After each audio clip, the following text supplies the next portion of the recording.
Live, JT. So it is August 12th. It's about 10 o'clock at night.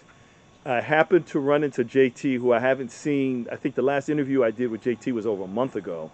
I just happened to run into him tonight walking. I was in the plaza, saw him walking by from Cole Park, headed towards TJ Maxx, I believe. And I asked JT what was going on. He mentioned he lost his phone or something happened to his phone. And that's three phones in the last month. Three phones in the last month. So JT, I want to cut right to the chase, my man. What's been going on with your substance use? I do go to the methadone clinic. Okay. Ain't nothing to be ashamed about If it. I have a slip up, I try not to let people know about it.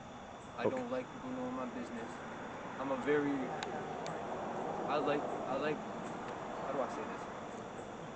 When I go into a workplace, I'm not that person that gets fired first because he's like, Okay. oh, that gets trouble.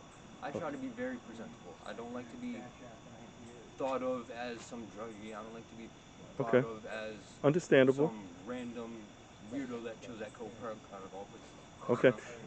So Just so people for the channel to know, JT, he doesn't want because he feels it's going to affect his employment if he's seen on the channel that people may discriminate against him, which I don't see that being the case. But trying to be understanding, and I told JT, he and I had a conversation before we started the interview, that I wanted him to be a little more open about his substance use. JT, can you? let me stop you right there. Would you hire half of the people you'd be interviewing? It would depend, and I'm being honest. It would depend. It would depend on if how I felt if they were being sincere. So that's an honest answer. If I felt they were just kind of bull jiving me, then yeah, that would have an impact. That's an honest answer. All right. So, what's been going on? I know I reached out to you about a week and a half ago. You were at your mom's house, correct? Yeah, Oh, surprisingly, yeah. She okay. needed help with a few things, and Okay. she is in a elderly Okay. assisted. Assisted living. Yeah, Okay. So you spent the whole weekend. yeah, about Okay. that. Yeah. How was that? What's that like spending the weekend with? How was that spending the weekend with your mom? I mean, it's really good to see my mom again and my Okay. cat because I have a cat over You there. have a cat So that your mom is in. She's yeah, taking care of your cat. I've Now, grown up with that cat. I yeah. get Well, to watch. how old is the cat? Geez, that cat's probably 18. 18. Yeah, You have a 18 years old? I've never owned a cat, so I don't know if that's old or not. that's old. That's old. That's I old. think that's old. All right. And when you're with your mom, are you clean and sober the whole time I mean, at I the mom's smoke house? weed, but other than that, You said you smoke weed.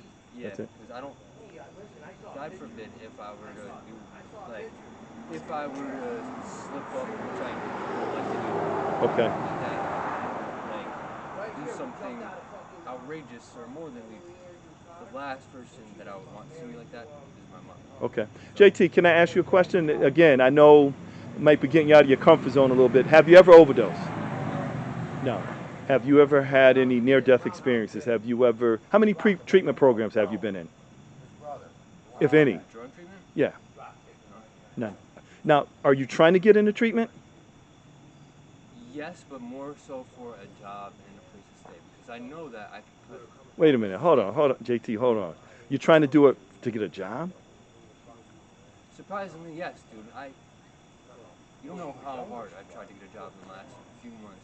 And I know that if I were to be able to pluck myself out of this environment and just into a house with a job, that I wouldn't be on the streets doing any bullshit. Like So I just, whether it's drugs, fighting, any of the bullshit. okay. Like Man, you're 21 years old, so you're the youngest person that's on the channel, and so I do have a liking. I definitely, I like you a lot, man. I think about you all the time. I say that in all my interviews. So it was good to see you tonight.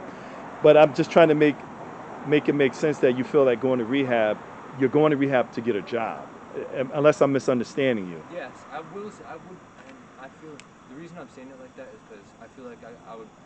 Yeah, staying sober would be challenging for anybody that's trying to do Right. this, but it'd be a hell of a lot easier if I had a job and a place to stay. So you having a job it sounds like what you're saying. You having a job will eliminate a lot of your My free issues. time, and yeah. Okay. And would you want to be outside in the wintertime cold? Let me put it this way. Would you rather be feeling better when you're outside stuck in the cold or outside stuck in the heat? Or would you rather be Like if you were a drug addict, would you rather be high or I can't how answer you that. So, that part to out? be honest, I can't answer that question. But let me say this to you. So, are you trying to get into rehab? Yes. Okay. Are you trying to stay in town? Are you trying to get out of town?